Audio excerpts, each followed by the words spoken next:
Welcome everyone to the Q&A for the feature documentary film From Wounded Knee to Standing Rock. My name is Judy Laster. I'm the director of the Woods Hole Film Festival.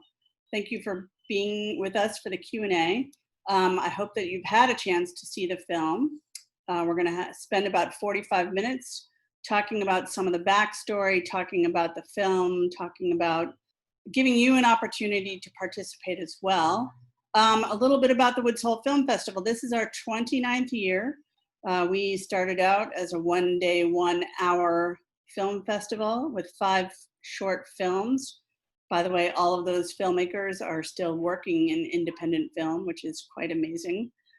Over the years, we've grown into an 8-day event that takes place each summer from the last Saturday of July through the first Saturday of August. We screened this year 187 films selected from submissions sent to us from filmmakers from around the world.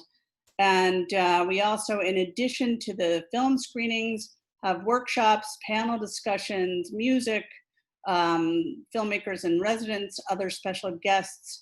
And the 8 days, when it's live in Woods Hole, I liken it to Shangri-La. The whole community opens up. There's all this creative energy. People are running around, meeting each other. And then this year, though, as we know, in the middle of March, everything changed. And so we were faced, as many live events organizations were faced with the question of how do we adapt to this new world that we live in? And basically, in a matter of 2 or 3 months, we had to decide if we were going to have the Woods Hole Film Festival, try and push it back and wait for things to get so-called back to normal, or move forward. And we decided to move forward and create the first virtual edition. And essentially, I liken it to having to develop Netflix in 2 months without investment capital and with a team of about 10 people working 24 hours a day. But we are thrilled that we've been able to do it. We're so happy that we have the opportunity to share the work of the filmmakers with everyone. And for those of you who haven't had a chance to see the film, all the films are available on the streaming platform through midnight on August 1st. And every film on the platform is also eligible for an audience award. So please remember to vote. We have decided, for a variety of reasons, to push back the awards announcement to August 16th. That will give us a little bit more time to do some things that we feel are essential to get done. So we hope that you will join us on August 16th on the Facebook platform for a live streaming of the award ceremony. And before then, we hope that you will take the time to enjoy the festival. So without further ado, I'm gonna bring in Kevin McKiernan and Catherine Boyer. Kevin is the filmmaker, the producer, the subject of, the narrator of, the pretty much mostly everything of the film. And Catherine is the executive producer. And welcome. Thank you so much for being with us. Yeah, thank you. Happy to be here. So yeah, this film is a lot. It covers a lot. It's a very big story. And, can you just give us a little bit of the backstory and how you came to the film and to the story? That would be helpful, I think, for people to know. Well, I was living in Minnesota, and I was a beginning filmmaker working for a company that made commercials. And I lived in St. Paul, and actually I lived in Minneapolis across the river. And that is the city where the American Indian movement was founded just a few years before Wounded Knee. Wounded Knee took place in 1973. And I knew many of the founders and many of the people who heard that call and joined the American Indian movement, because the area where it was founded was the Franklin Avenue area, which is primarily a native urban area where there was tremendous poverty and lots and lots of trouble with the police, much like what's happening today in many parts of the country. But at that time, there wasn't very much known about it. And so the founders of the American Indian movement were actually inmates. It came out of the Minnesota prison system, where so many people realized that they had the same story as their cellmate or as the person in the cell block, that that they had experienced different forms of oppression, but it was a single kind of story that was tied to who they were and to their DNA. And when they began sharing that, they decided that they would organize, and they would ask that a drum be brought into the prison so that they could have ceremonies. Now, this is today might be seen as a very simple request, but it was an enormous request in the 1960s. And when they were successful in doing that, the movement began to flourish behind the prison walls. And so when they came out, they decided that they wanted to bring this message to other people. And so the American Indian movement was born in 1968. There were many Native organizations that had been around for years, and most of them believed on working through the system, and most of them were rather conservative. And that's why when Wounded Knee was taken over, this historic place where a notorious massacre had occurred in 1890, many, in fact, perhaps most of the tribal leaders in the country were against that occupation. They felt, and many of them expressed it, that it wasn't the Indian way to do things. The Indian way was to work through the system. The American Indian movement believed that they had been working through the system, and the system was continuing to visit them with different forms of genocide, and that they had to take bold action. And so, as the famous Lakota author Vine Deloria said at the end of those 71 days, tribal leaders were saying they wanted to work through the system, but what have they done in those 10 weeks? Nothing, and very little. Made incremental progress, perhaps. But suddenly, the American Indian movement brought the plight of Native Americans to the whole world within just a few weeks. And suddenly, Congress sat up and took note and passed federal legislation, some of the most striking legislation, including the right to pray. And many Americans said to themselves, well, everyone has the right to pray, but there were certain ceremonies which were against the law for Native people to pursue, and that they were arrested for it. I've met many people in the time I've been exposed to reservation life who were arrested or who were threatened with arrest for practicing their religion. And so just shortly after Wounded Knee, the United States Congress passed the Indian Freedom of Religion Act, allowing these ceremonies to take place and protecting them. Now, can you imagine needing a law in our lifetime to allow Catholics to pray, or Jews to pray, or Muslims to pray? It was a phenomenal sea change that took place after Wounded Knee. And then there was the Self-Determination Act, there were the Graves Protection Act because so many of Indian graves were being dug up, and native crafts and jewelry taken from corpses and so forth. And so this became a federal crime then, and there was federal protection if that was something that you were going to try. So many of these changes took place. It didn't take place overnight.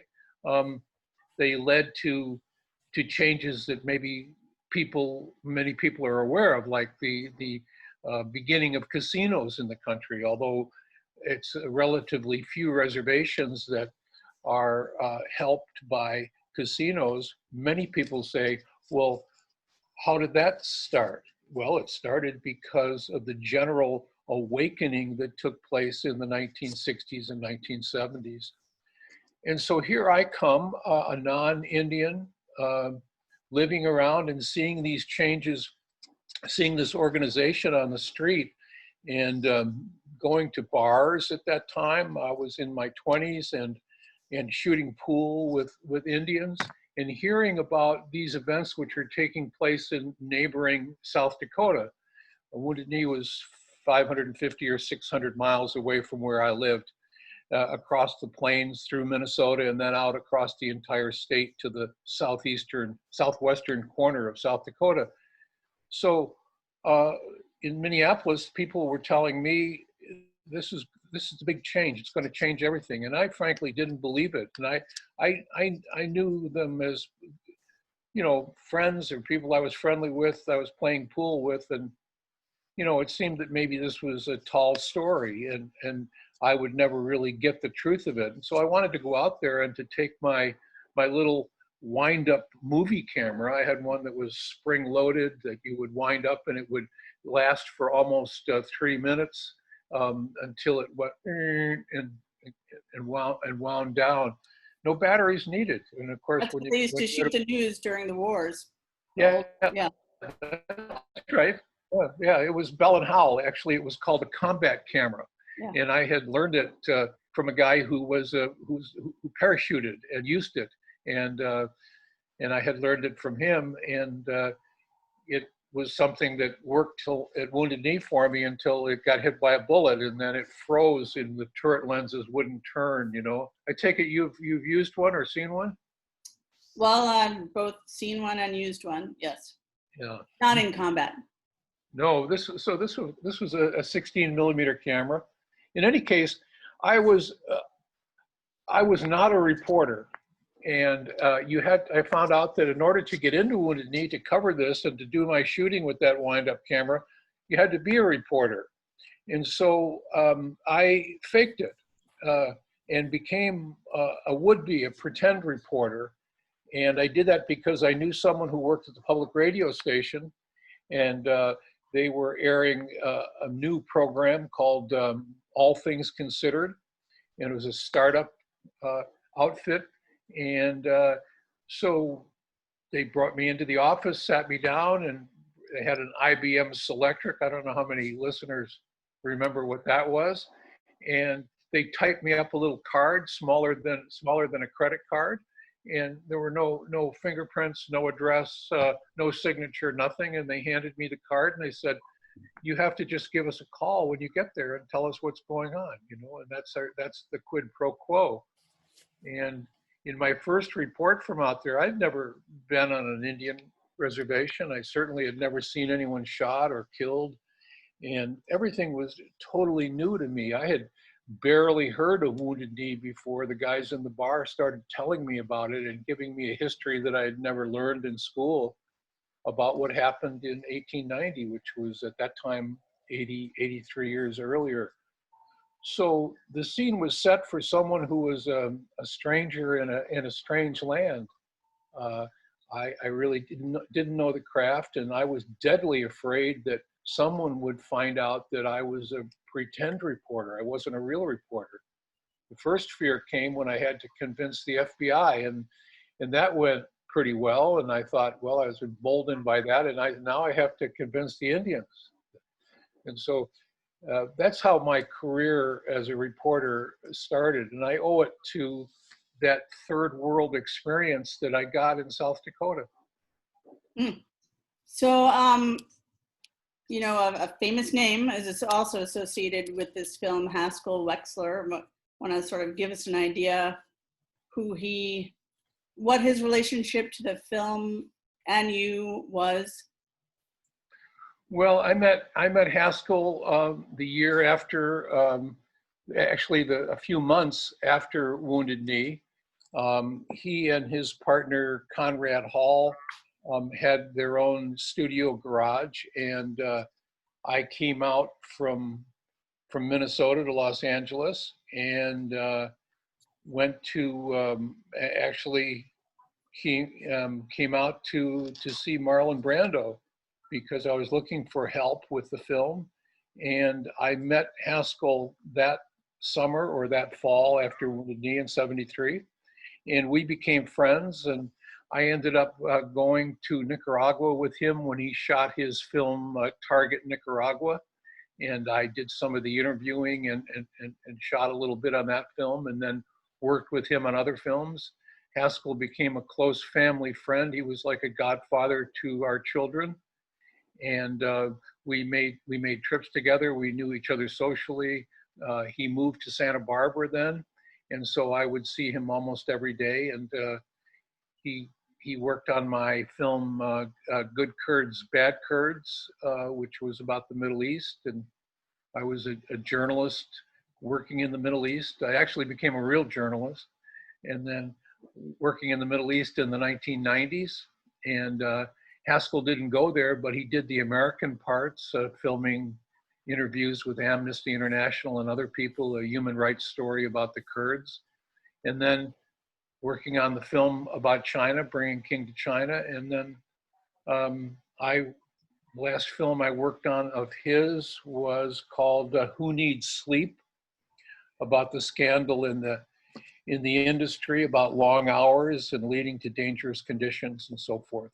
So we were, we got to be pals. We went and we shot film in Ireland and other places as well. So Catherine, your role here, executive producer, I mean, so what does that actually mean in a film like this? Well, in a documentary film like this one, it's multifaceted, and at times there was a very limited number of crew. That is mostly Kevin. He had one fantastic international student as an assistant who worked with him for over about an 8-year period while he was attending school.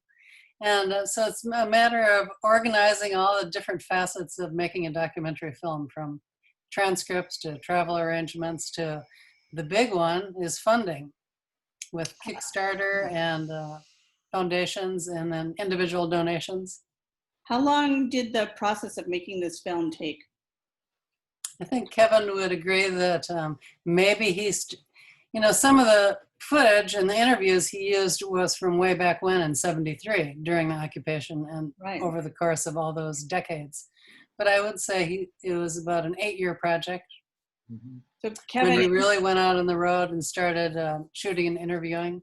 Yeah, we shot in over a dozen states and probably on at least 10 Indian reservations. Some of the footage, not very little bit of it, but some of them, it came from my frontline film from 1990, which was another long journey getting there. Most of that was shot in 1984, and then it was on PBS on the centennial of the Wounded Knee Massacre in 1990. And so I still had, I don't know if you remember the shot of the leader of the Goon Squad, the paramilitary group that was somewhat aligned with the government. And that interview was taken from my film, The Spirit of Crazy Horse, which was broadcast the first time in 1990. So when you work on a film over such a long period of time, and you have so much personal knowledge, personal connection, and material and ways of thinking about stories, I mean, as a filmmaker, do you think that is harder to approach a subject like this? Do you have if you have a more personal connection to it, it almost seems like you would feel more of a responsibility to get the story exactly right for the audience that you think is the target audience. But also, I mean, a story like this is not static. It's been being told over many years since the beginning of this country. So how did you know sort of where the beginning and end of the film was?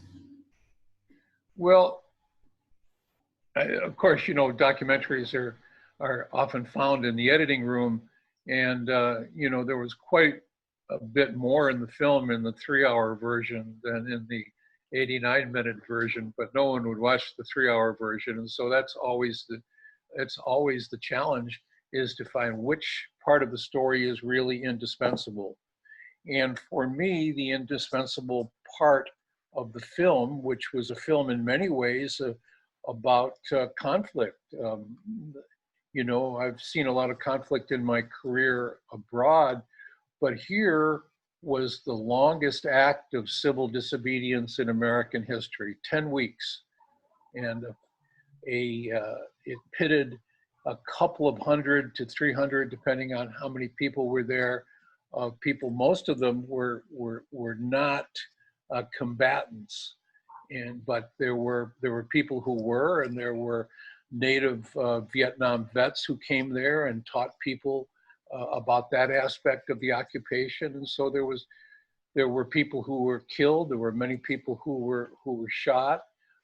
People were displaced from their homes. It was the kind of thing that I would see on a large scale later in Central America, in Asia, and in the Middle East. And for me, it was a tremendous learning experience. And so I think what I relied on as a truth teller was, to find the truth rather, as a truth finder, was the actual people I had seen and what they had told me, rather than something that had come from research and statistics and so forth. And I tried to make it as personal as possible. And while there was a tremendous amount of fighting that took place there, the Attorney General of the US, it was the time of the Nixon administration, Richard Kleindienst, testified under oath after the occupation that federal forces had fired 500,000 bullets into Wounded Knee. And you know, there's an excellent article about the making of the police in the current issue or last week's issue of the New Yorker, which cites that again. And so that was a big part of Wounded Knee in people's estimation. And so the occupiers had to resort to popular opinion. And the polls, like the Harris poll and the Gallup poll, favored the occupiers rather than the FBI and the federal marshals. And I think that made it difficult politically for the Nixon administration not to just go in and level the village. They did send Vietnam era fighter jets over the village to sort of rattle the houses and try to rattle the people who were there. But people held on. And for me, the story became not that day-to-day fighting, you know, not that time at night when there were tracer bullets in the air and flares overhead, and sometimes you couldn't sleep, you didn't know what was going on. Not that so much, but the spiritual aspect of Wounded Knee. I think that was the real takeaway for me, to realize, to understand that I was an outsider. The most important part of the title of this film for me is the subtitle, A Reporter's Journey, From Wounded Knee to Standing Rock, A Reporter's Journey, because I'm not native. I was an outsider, and I was grateful to be allowed to witness this history as a fly on the wall. And so it is the story of what I saw. It's not the only story of Wounded Knee or Standing Rock. It's just one of many, and other people need to tell theirs as well. But the story that I wanted to tell, and the indispensable part when it got down to in the cutting room, the part that was the central there, was the change spiritually among people. And I wasn't even aware of the subject when I went there. I had no idea. And the idea that what had been broken in the link that had come down from the days of the genocide really was a spiritual link, that the government had targeted that part of Indian culture. Many people don't know that there was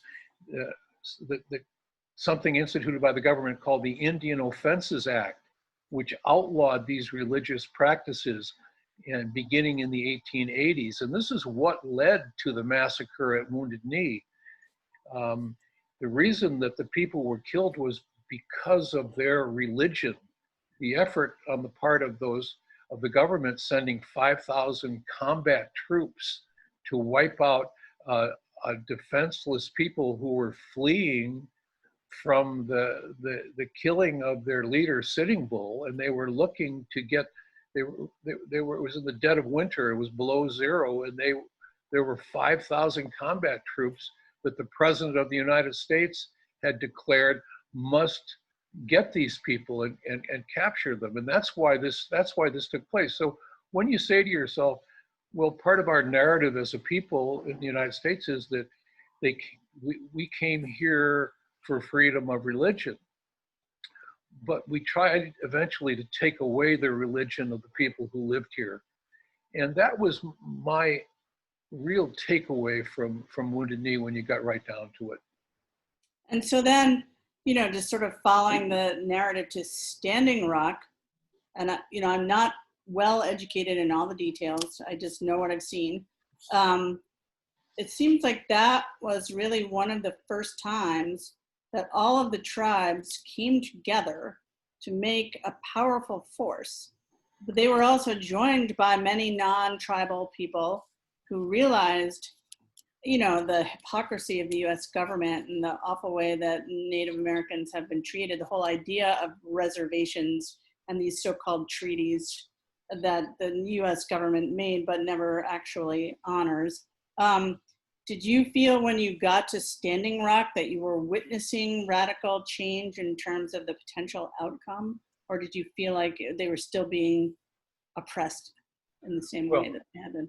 I think the most wonderful thing about it is exactly as you describe it. There, at Standing Rock, there were at one point there were 10,000 people. It was a tremendous gathering of the tribes, much larger than anything that had been seen, any gathering of native peoples since the 1800s, the late 1800s. It was just enormous. And for me, it was the flowering of what took place and was triggered by that small vanguard of people in 1973 who had that vision, who believed that this was the way for what Lakota people call the tree of life to bloom. And what I saw later at Standing Rock was full bloom, and it was remarkable. One of the main characters in the film is Willard Carlson, and I noticed that you have him at Standing Rock. We're standing in your in the graphic that was put up before you began here. And Willard went there with, he's a Yurok Indian, a salmon fisherman from Northern California. And he went to Wounded Knee. He heard this clarion call of brothers and sisters in need. And he went there and he brought 19 rifles, drove halfway across the country, 2,000 miles in the winter time, and infiltrated the federal lines and came into Wounded Knee to make his stand. It was seemingly part of his very destiny to do this out of the broken past that he had come from, and he saw that same story with so many other people. So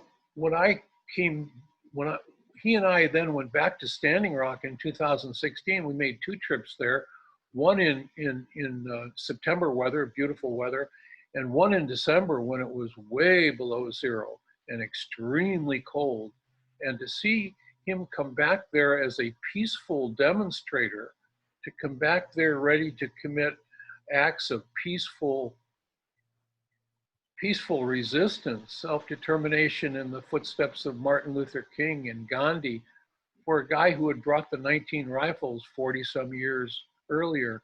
It was quite an arc, and I think that there were a lot of people like Willard who really relished that change that took place in this country in those 4 decades. And we'll come back to some of this, but I just want to ask Catherine a question. So, if to get back to the idea of being an executive producer, I mean, you probably wear many hats, but one of the hats, like we talked about, is you're going to have to figure out when a film is being made, how it gets funded, what's going to happen with the film after it's done. I mean, what kind of thinking did you and planning did you do, and what was your way of making sure this film got made? Yeah, one thing I can tell you is we really appreciate that you have this virtual film festival. Because what happened, Kevin was doing very well in going to film festivals, being accepted all the way when the film was released sometime in the fall of 2019. We went to Northern California, and Willard Carlson, one of the featured people in the documentary, had organized a screening there, and there were 800 people in the theater, totally sold out. All local people who usually don't get out and go to the films, and they loved it. And so we were having a terrific fall with screenings, and we had a screening in Santa Barbara, California, where we live, in December, and then anticipating a lot of things happening in the winter and spring quarters at universities and other screenings in Albuquerque and places around the country, Chicago.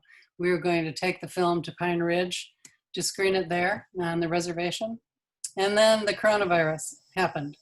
So everything has been shut down in terms of in-person screenings. So this is so the marketing plan has shifted. So this is why it's exciting to have this virtual film festival and see, at least this is a great way for people to see the film who otherwise might not know about it. Well, we also have some other really compelling films in this year's festival about Native issues. And, we never set out when we're programming the festival to necessarily have a perspective or to have, sort of a subgroup of films that all go together, because we never know every year what's going to be submitted here. Mm-hmm. But the thing that I find interesting is that I feel like the Native filmmakers or people who make films about Indigenous issues in general are really coming into their own. And the stories that are being told are stories that really need to be told, but also resonate sort of exactly with the narrative that is happening in this country right now with regard to how the so-called dominant culture treats other cultures, and the reckoning that we're in right this second about our past, how we're going to actually deal with that and create a path forward so that we can live together in some form.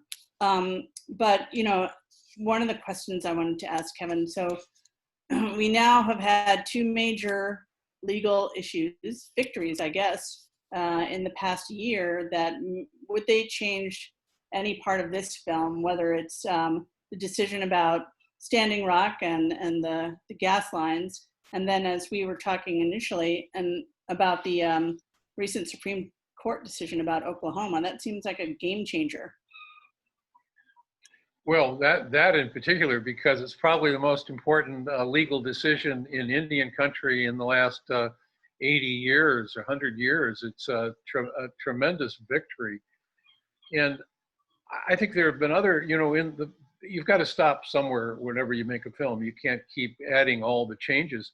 Those are two things that I would have put in there, of course, that after the apparent defeat with President Trump, as soon as he got in office, in the first few days in office, he reversed the victory at Standing Rock with changed the executive order that President Obama had. So that looked as if it was all going downhill. And then, as you say, there's been a recent decision going the other way. It's not final, but it's really buoyed the spirits of people around the country. And if you look at one of the things I try to do near the end of the film is to show that, not everything is totally rosy, that not everything has changed, that there are certain, racism still exists. And one of the things that I talk about in there was the Washington football team in the NFL and the racism to do with the name. And that name is I don't think we have a new name yet, but that name is going to change now. And the events of the last few months since the murder of George Floyd are really part of the reason that took place. So I certainly would have included that if the film were being released now. Yeah, I mean, absolutely. I don't see how, because it is really a central point that we all seem to have gotten to at the same time, which hardly ever happens. Isn't that amazing? It really is amazing. And I think that is also provides hopefully energy for change to continue to be made. But as we well know, this story goes back to before we were a country. And I guess there are probably still a lot of reasons to be skeptical about whether or not the relationship that the native tribes and nations have with this country is really ever going to be healed, and whether we will live up to the promises that we made to them.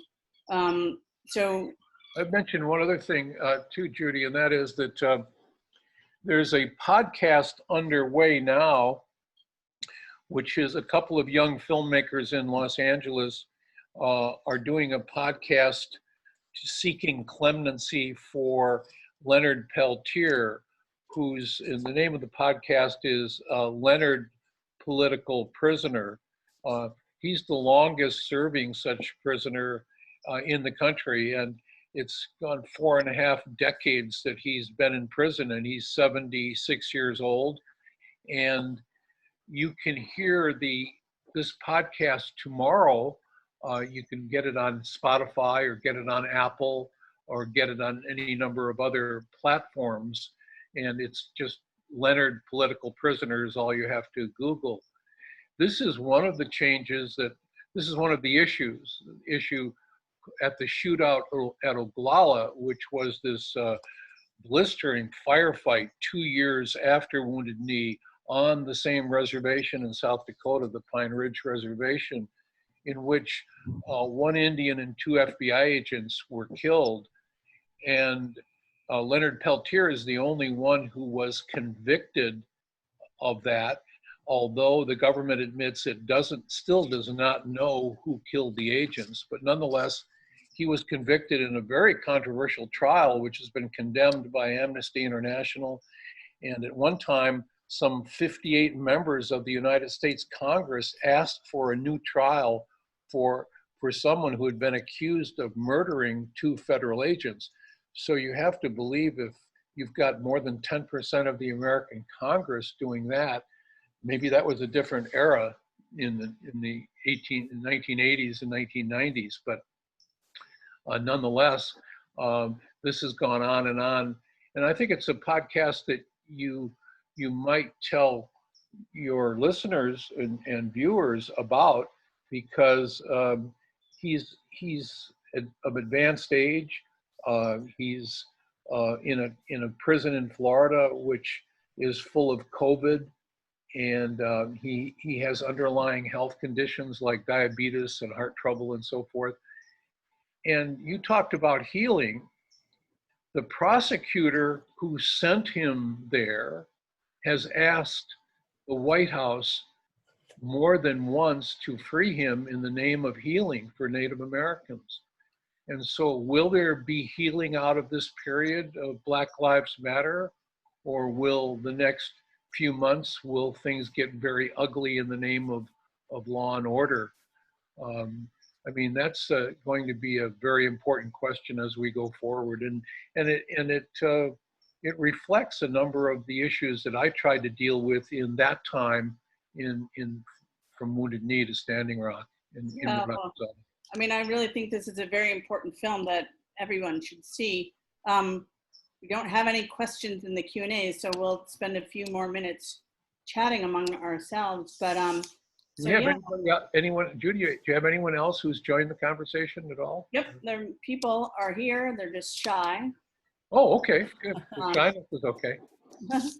But so, in this time of COVID, we also see sort of the disparity about how the virus is impacting various different cultures, and how people, either have or don't have access to the ability to protect themselves, or to determine whether or not, the exposure is, if the risk is, to minimize the risk.